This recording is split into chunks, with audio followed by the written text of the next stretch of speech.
2019 নারী এশিয়া কাপে বাংলাদেশ ভারতের কাছে 41 রানে হেরে গেল।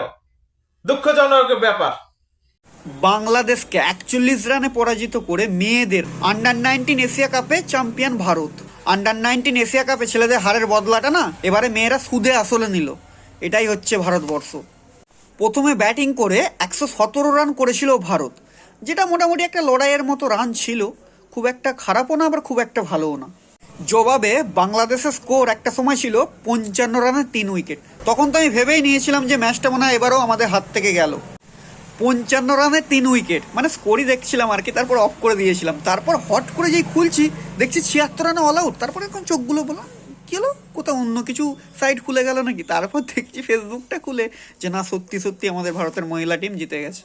এই মাসের শুরুতে পুরুষদের আন্ডার-19 এশিয়া কাপে ভারতকে হারিয়ে চ্যাম্পিয়ন হয়েছিল বাংলাদেশ। এবারে ঠিক উল্টোটা হলো। খেলায় তো হার জিত থাকবে, এটা তো সবাই জানে। এটা বোঝার জন্য যথেষ্ট শিক্ষার ভালো মনের প্রয়োজন হয়।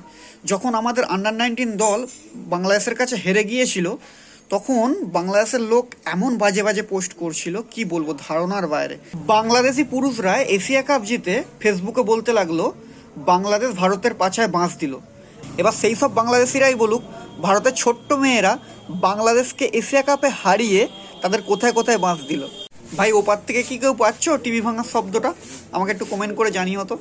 যত রকম মিম বানানো ছিল সব তো আস্তে আস্তে এবার ডিলিট করতে হচ্ছে, তাই না? এদের বাঘিনীরা কোনো দিক থেকে কম না। অভিনন্দন রইল টিম ইন্ডিয়া। ভারত মাতা কি যায়।